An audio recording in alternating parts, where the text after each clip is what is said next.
السلام عليكم ورحمة الله وبركاته. اللهم صل وسلم على سيدنا محمد. النهاردة ان شاء الله عندنا عزومة، وانا النهاردة هقولك لما يكون عندك عزومة هتبدأيها ازاي وايه الخطوات اللي هنعملها والتتبيلات. يلا انزلي حطي اللايك والاشتراك وفعلي الجرس علشان يوصل لكم كل جديد. يلا نبدأ.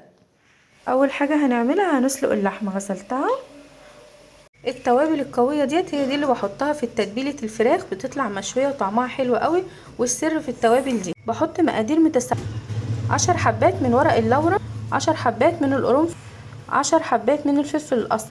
بخلطهم في الكبه بتاعه الخلاط، وبعد ما بخلطهم كويس بصفيهم وارمي الشوائب اللي هي بتتبقى الاخيره دي، وباخد منها معلقه صغيره ممسوحه.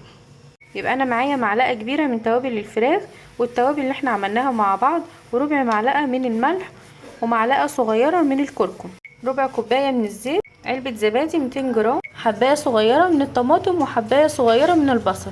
هناخد معلقه صويا صوص، معلقه صغيره من العسل الاسمر او العسل الابيض. هجيب شفشق الخلاط احط فيه البصل والطماطم، هحط التوابل كلها، ربع كوبايه من الزيت، علبه من الزبادي، حبايه صغيره من الطماطم وحبايه صغيره من البصل.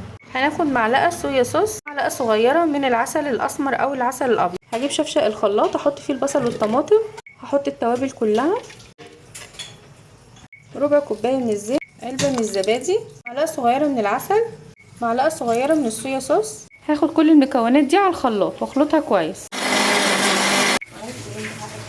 لكل فرخه مقدار زي اللي عملته معاكم بالظبط. انا بقى كنت عامله من قبل مقدار تاني عشان يقضي الثلاث فرخات. هتبل التتبيله واسيبها من بالليل للصبح، او على الاقل 6 ساعات. هتشرب من التتبيله وتقعد في الفرن ساعتين، بتبقى في منتهى الجمال.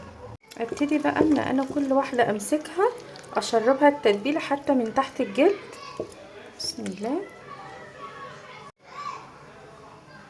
اول ما بعرف ان اخواتي جايين بعمل لهم فراخ مشويه بيحبوها قوي، بعملها بالليل، وتاني يوم على العصر كده بجهزها. هسيبها بقى كده متغطيه لحد ان شاء الله عليكم بخير بكره. خلاص كده الفراخ بعد ما نقعتها هحطها في الفرن. جبت الصينيه الكبيره اللي بدخلها اشوي فيها الفراخ.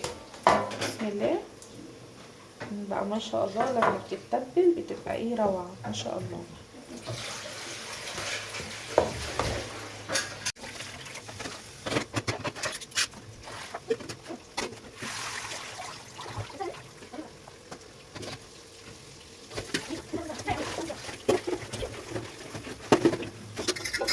خلاص كده هدخلها الفرن اهي على درجه حراره 180. اغطيها بورق الفويل. لو ما عندكيش ورق الفويل دخليها كده مفيش اي مشكله، هتستوي برده تبقى جميله. هحط معلقه توم،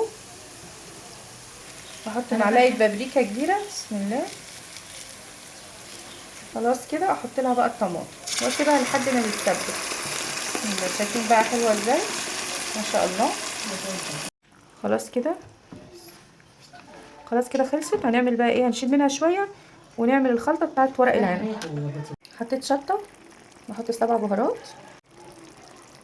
هحط 1.5 كيلو من الرز. هقلب الرز الاول وبعد كده احط الخضره. حطيت معلقه بابريكا، بحط كمون. خلاص خلصت الخلطه. هسلق ورق العنب. شايفين ما شاء الله ورق العنب، انا بحب ورق العنب اللي بيكون مرصوص كده بالشكل ده، بسلقه مره واحده. حطيت الميه تغلي علشان ايه؟ هسلقه، مش بحط اي حاجه في الميه. بنلف ورق العنب اهو. عامله ايه يا نون؟ كويسه؟ هتاكلي ورق عنب النهارده ان شاء الله. دي سوسو، الصبع بتاع سوسو اللي لفت بايديها المحشي وقع اهو. اهو المصريين اهو. طب توريهم الحله. طيب هما شافوا الحله.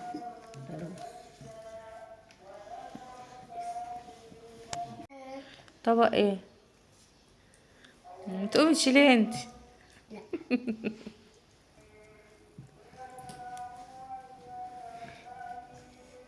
هنعصج اللحمه المفرومه.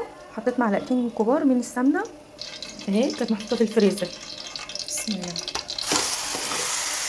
هفضل اقلب فيها لحد ما يغير لونها، واحط لها حبه من الفلفل الاسمر. هحط لها شويه من الفلفل الاسمر اللي هي التوابل 7 بهارات.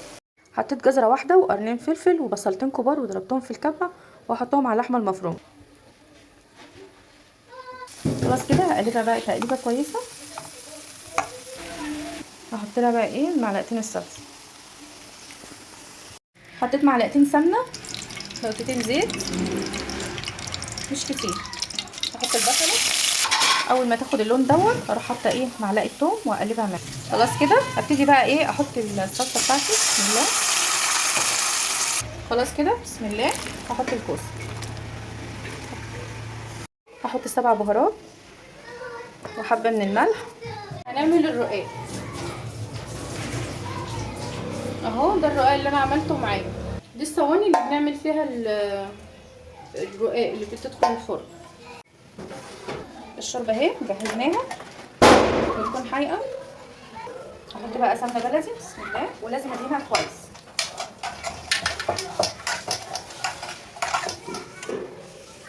بسم الله. هناخد بقى ايه من الشوربه نحطه على الرقاق على طول ما بياخدش ثواني. ده الحركه دي بتعمليها قبل الفطار يعني بساعه عشان تلحق ايه تستوي معاكي اهي. وبنحطها لو هي ناشفه معاكي هتطهر.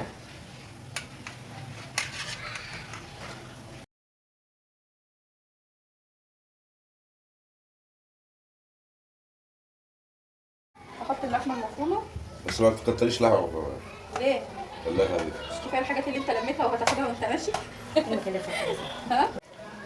بجيب الكيلو لحمه مفرومه بقسمه على 3 مرات، يعني الصينيه بتاخد ربع كيلو حاجه بسيطه. خلاص كده احط بقى السمنه من فوق وادخلها الفرن على طول. بسم الله. خلاص طلعنا الفراخ من الفرن ودخلت الرقاق. بسم الله. هنسقي بقى الورق العنب شوربه لحمه.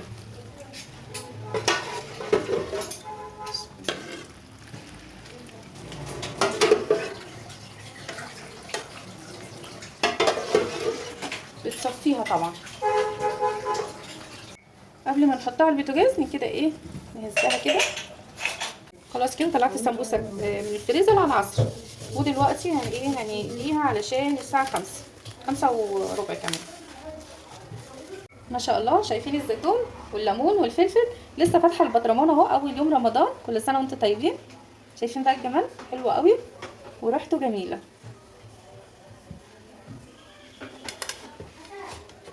خلاص كده هجهز السمبوسك عشان خلاص فاضل نص ساعه الفطار.